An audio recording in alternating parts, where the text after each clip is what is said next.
لە ساڵیادی کۆچی دوایی سەرکردە و مەزن و ڕێبەری گەوری گەلەکەمان جەنابی مام جەلال سەری ڕێز و نەوازش دادەنوێنم. ئەو یادێکی زۆر ناخۆشە بۆ ئێمە، بۆ کۆمەڵانی خەڵکی کوردستان، بۆ عێراقیەکان، بۆ ڕۆژهەڵاتی ناوەڕاست، بە هەموو ئەوانەی کە بڕوان بە ئاشتی و بێک و ژوان و ژیان و بنەما دیموکراسی و ئازادی ڕاگەیاندن ڕۆژنامەنووسی و بنەما یاساییەکان بوو. لەو یادەدا بەڕاستی ئاسان نییە بتوانی حەقی تەواو بداتە سەرکردی و ڕێبەرێکی گەوری وەکو جەنابی مام جەلال ئاماژە بە هەموو خەبات و تێکۆشان و ماندووبوون و هەڵسوکەوت و هەڵوێستی جوامێرانەی ئەو بەڕێزە و بەدەهێنان دەستکەوتەکان بە تایبەتی بۆ گەلی کوردستان و چەتری کۆکەرەوەی هەمووان بتوانین لە بەرنامەیەکی ئاوادا ئاماژەی پێ بدەین. بەڵام دەستخۆشی لە ئێوەی ئازیز دەکەم. کورسات وەک هەمیشە پێشنگ بۆ ئەمڕۆ بەرنامەیەکی تایبەت لەم یادە بەزنەدا پەخش دەکات، پەخش و بڵاو دەکاتەوە ڕاستەوخۆ ئەوەی کە من دەمەوێت باسی بکەم لە ڕوانگەی ڕاگەیاندن و کار ڕۆژنامەنووسی جەنابی مام جەلالە. پرسیارەکە بۆ ئێوە جێ دەڵم فەرموو. باشە دکتۆر، بگومان وەک هەرێکێک لە ئێمە ئەزانین کە سەرۆک مام جەلال گرنگێکی زۆری بە ڕاگەیاندنەکان داوە و بەردەوامیش جەختی لەسەر ئەوە کردوێتەوە کە تەواوی ئەو هەواڵ و زانیاریانەی کە بە بینەرەکانیان ئەگەیەنرێت هەواڵ و زانیاری دروست بن، هەواڵێک نەبن کە چاواشەکاری بن و کە بخرێتە نێو خەڵکیەوە. لە ئێستا ڕاگەیاندن کارەکان یاخود با بڵێن هەر یەکێک لە ئێوەی کە پسپۆڕیتان هەیە لە بوارەکەدا تا چەند سوودمەند بوون لەم وتانە و لەم دروشمانی سەرۆک مام جەلال کە لە سەردەمی خۆیان کاری بۆ کردو و لە ئێستادا چەند لە کاروبارەکانە ڕەنگی داوەتەوە؟ بەڵێ، جەنابی مام جەلال لە چوارچەوەی فەلسەفەی زانستی ئەعلامەوە لەو ڕوانگەیەوە مام جەلال لە هەرێکی لە زانستی فەلسەفە جیاوازەکان لە فەلسەفەی زانستە جیاوازەکان مام جەلال بوو. ئەوکە پەیوەندی بە ڕاگەیاندنەوە هەبوو، زانستی ڕاگەیاندنەوە هەبوو، ڕێک لەو چوارچەوەی قسەی دەکرد. ئەوێت ڕاگەیاندن پێویستە بابەتەکان ڕاست بن، چەند دیزانەرەکان ڕاست دروست بن، ئەوەندە جێگەی متمانی وەرگر و جەماوەر دەبێت. لەبەر زۆر جەختی لەسەر ئەوە دەکردەوە بە بۆ کەناڵەکانی ڕاگەیاندنی چێتی نیشتیمانی کوردستانیش هەر ڕاست بەو حاڵەتە جەختی لەسەر دەکردەوە. پێویستە بەو شێوازە بێ. زۆر بە هەواڵی چاواشەکاری و نادروست و ناڕەخناوانە نیگەران دەبوو، لەبەرەوەی ناناجۆری بڕێ بەڕەخنە و ڕەخن لە خۆگرتن هەبوو. دەبێت پێویستە ڕەخنە هەبێ، ئەم ڕەخنەی بنیادنەر. پێویستە ئازادی ڕادەربڕین هەبێ، ئازادی ڕۆژنامەوانی هەبێ. با لە پێش هەموو خەڵک ڕەخنە مام جەلال بگیرێ. یعنی ئێمە دیقەت کەین بەداخۆکە بڵین دوو زۆنی سەوز و زۆنی زەرد زۆرترین ڕۆژنامەی ئەهلی، ڕۆژنامەی ئازاد و کەناڵی تەلەڤیزیۆنی ڕادیۆیی سایتەکان زۆرترین لە زۆنی سەوز و لە شاری سلێمانی بوونی هەیە. یعنی ئازادێکی تەواو فراهم هەبوو لە سەردەمی جەنابی مام جەلال. ئێمە گەر ئاماژە بۆ بدەین کەیچێتی نیشتیمانی کوردستانی دامەزران، مام جەلال یەکێتێکی بۆ ئاراست دامەزران نوێ بێ لە تێڕوانی لە فکر و فەلسەفەی سیاسی، لە بۆ چوون لە ڕۆیا، لە خەبات و تێکۆشان. لەبەرەوە لە یەکەم کۆبوونەوەی سەرکردایەتیدا مام جەلال پێشنیاری دووشتی کرد بۆ کۆبوونەوەی سەرکردایەتی و ئەبێ بیر لێ بکرێتەوە لە سەرکردایەتی. یەکەمیان دەرکردنی بڵاوکراوەیەک بۆ ڕۆژنامەیەک یان گۆڤارێک یان هەواڵنامەیەک بوو. ئەوەی تر دابیکردنی ئیزگەیەکی بۆ خەبات و تێکۆشانی ئەوسای شۆڕشی گەلی کوردستان. ئەوە بوو بۆ یەکەم جار جەریدەی شەرارەیان دەرکرد لە شاخ، پاشان ڕێبازی نوێ لە 21 ساڵی 1979 ئیزگەی دەنجی گەلی کوردستان بۆ یەکەمی جار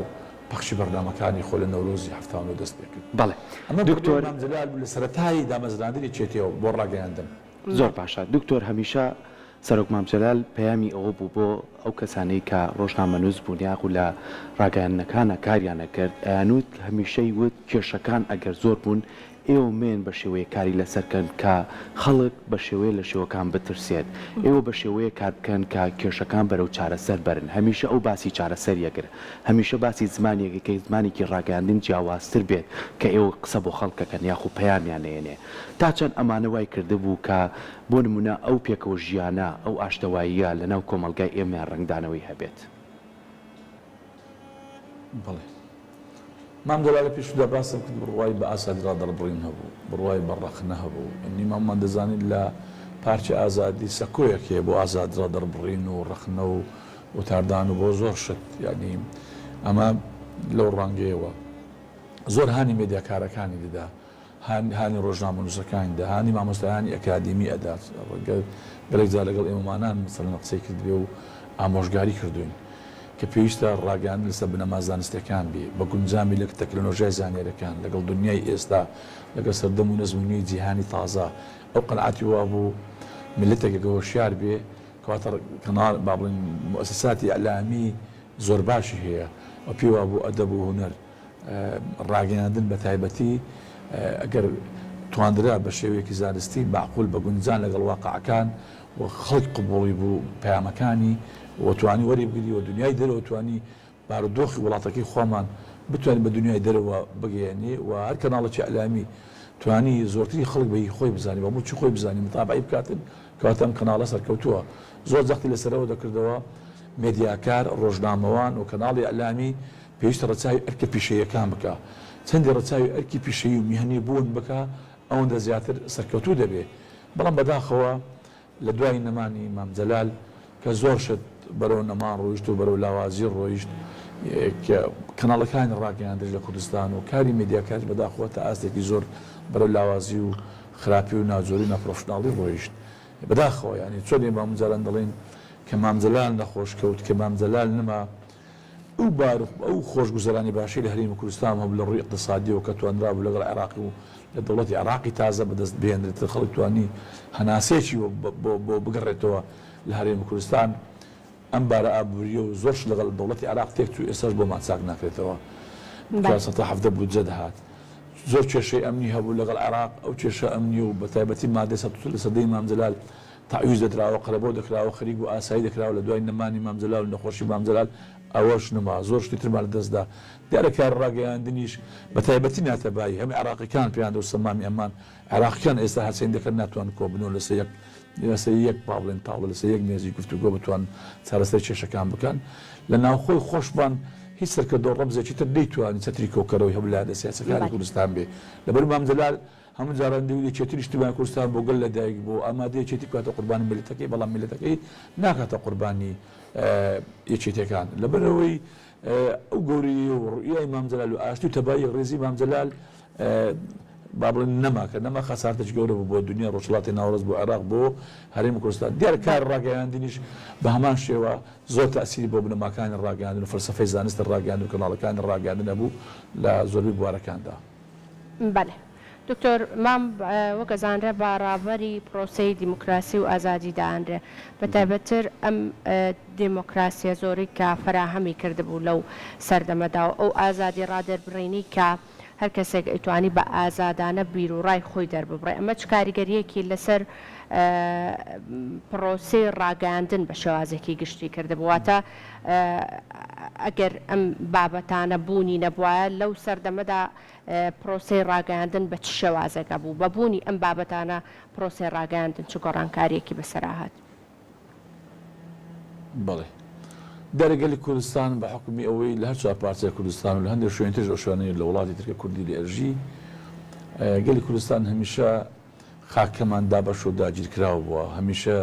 هاوڵەتەکانمان ڕۆشنبیرەکانمان سیاسیەکانمان مێدیاکار ڕۆژنامەوانمان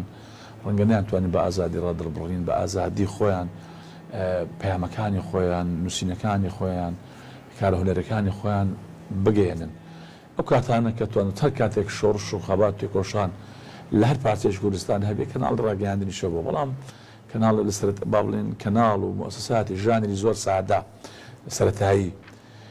لەبەرەوە ئەگەر هەژوو بێ وڵاتەکان وەکو عێراق ئێران تورکیا سووریا شوێنی تر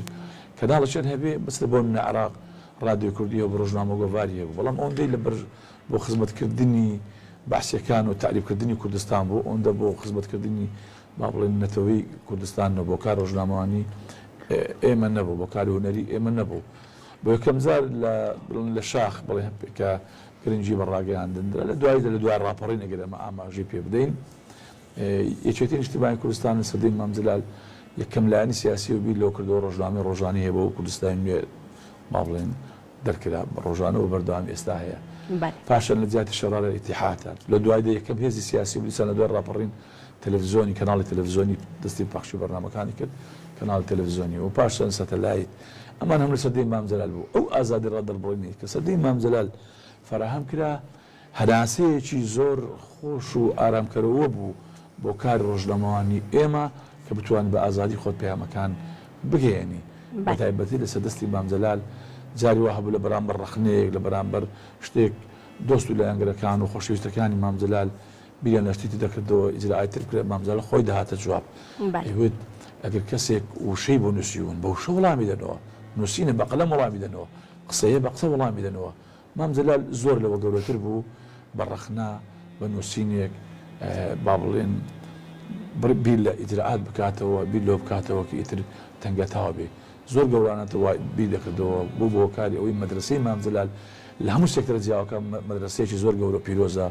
مەدرسەی ئەعلامی مامجەلالیش مەدرسەیە کە دەکرێت ئێمە هەم مامۆستایانی زانکۆ هەم میدیاکار و ڕۆژنامەوان و ڕۆژنامەنووسان و کەناڵەکان ڕاگەاندن سوود لەو ئەزمون و مەدرسەی جەنای مامجەلال وەگرن دەستە خۆش بێت دکتۆر سپاس بۆ تۆ کە ئەمڕۆ بە شێوازێکی ڕاستەوخۆ لە شاری هەولێری خۆشەویستەوە لەگەڵمان بووی